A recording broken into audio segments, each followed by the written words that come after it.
Nigeria is facing crises that most of the world finds hard to understand. Families attacked and homes destroyed. In the middle of this chaos, a prominent Islamic cleric, Sheik Gumi, said something that shocked the nation. We must pity the bandit. Let's engage them. Let's bring them from third-class citizens to even a second-class citizen, and you'll see the difference. To understand why he says this in this video, we need to examine the context, the events, and the actions that led to this position, and why it has caused both outrage and national debate. To ride on, don't forget to like and subscribe. When we all know bandits initially, they don't kill people like that. They kidnap people to get money. This statement is controversial for many reasons. These are not petty criminals. They are armed groups who kidnap children and adults, bomb villages and attack trains, convoys and towns. Their actions have caused thousands of deaths and destroyed communities in states like Kaduna, Zamfara, Katsina, and Sokoto. Yet, at the same time, Nigeria sentenced Nnamdi Kanu to life imprisonment for his political activism. Kanu challenged the state, demanded accountability, and organized political movement. The government responded with maximum punishment, arrested him, detaining him under harsh conditions, and trying him in court. Yes, the contrast is clear. A man who speaks against government policies is punished severely. Men who repeatedly kill civilians are being publicly called worthy of pity. Globally, no government would publicly pity people who kill civilians and terrorize the communities. Most countries' response to armed criminals with military operations, arrest, and law enforcement sometimes use lethal force to end attacks. Even countries facing terrorism like the United States, Pakistan, the armed gangs in the tribal regions have never publicly called for pity towards killers. They act decisively to stop them. So the question in this video is, why is Sheik Gumi saying that he would pity these bandits, and who is really him? Talking about who he is, he was born in 1960 in Kano State, Nigeria. He's the son of Abubakar Mahmood Gumi, one of the most influential Islamic scholars in the northern state of Nigeria during the 20th century.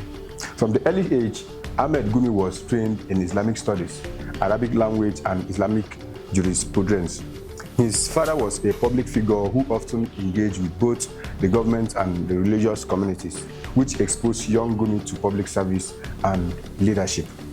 After completing his religious studies, Gumi joined the Nigerian army, where he trained and served as a medical officer, eventually rising to the rank of a captain. After leaving the army, Gumi returned to religious life. He became a respected Islamic scholar and a preacher at the Sultan Bello Mosque in Kaduna, one of the most influential mosques in the northern state of Nigeria. Gumi's unique combination of military experience, religious authorities, and deep understanding of rural northern communities positioned him differently from other religious leaders. He was one of the few people in Nigeria who could approach armed bandits in the forest safely and hear what they have to say.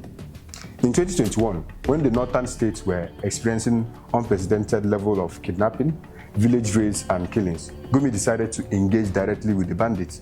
Unlike security officials or politicians, he could speak their language, understand their grievance, and navigate the dangerous forest where they operated. His credibility came from the trust he had built over the decades in both religious and rural communities, and from his understanding of military operations, which made him respected by some of the armed groups. This combination of religious legitimacy, military knowledge, and social influence is why Sheik Gumi could step into the forest, meet the hundreds of armed bandits, and survive, which is something very few Nigerians, including the top security officials, would not even attempt. So when he says we must pity the bandits, does it mean he has a good reason to say so? Talking about the public backlash on Gumi's statement, from the late 2023 to 2025, Sheik Ahmed Gumi became one of the most controversial figures in Nigeria after publicly advocating that the government should pity the bandits. His statement sparked nation outrage. Social media platforms were flooded with criticism. Citizens, activists, and journalists accused him of defending criminals. Civic organizations, including human rights groups, petitioned authorities for his arrest, arguing that anyone who suggests leniency for killers was acting against public interest. No doubt, the criticism was not limited to online debates. In late 2025, some politicians and public figures openly called for his execution, saying that his comments encourages banditry and undermine military efforts. Public protests and statements in the newspaper painted him as a sympathizer of armed criminals. Gumi responded to the criticism clearly and consistently said he explained that his statements were not meant to justify killings. Instead, he argued that the government and security agencies failed to address the root cause of banditry. He pointed out that many of these men were product of neglect, growing up in areas without schools, proper health care, and effective law enforcement. According to him, treating the symptoms with force alone would not end the problem. The controversy around Gumi's statement reached another level when contrasted with the case of Nnamdi Kanu, the leader of indigenous people of Biafra. Kanu, who opposed the Nigerian government publicly and advocated for regional autonomy, was sentenced to life imprisonment in November 2025. He faced detention conditions, legal persecution, and no leniency despite being unarmed and non-violent in comparison to armed bandits.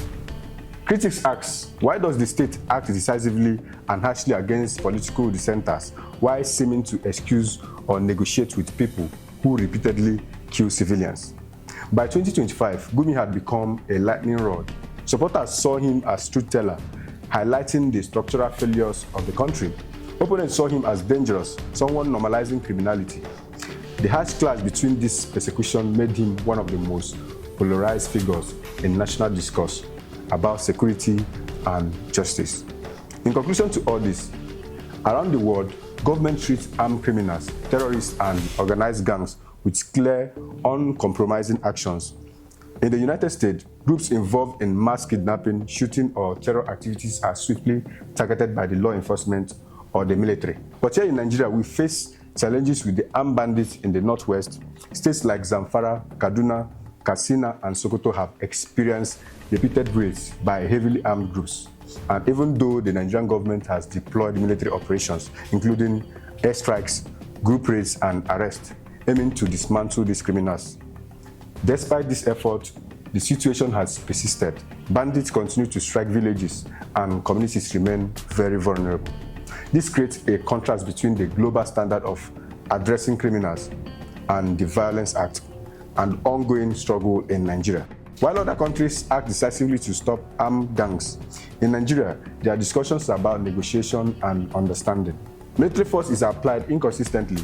Intelligence and security operations often fail to prevent repeated attacks, and some attempts at engagement with bandits, like the forest meetings, are controversial. If you must know, the key takeaway is clear.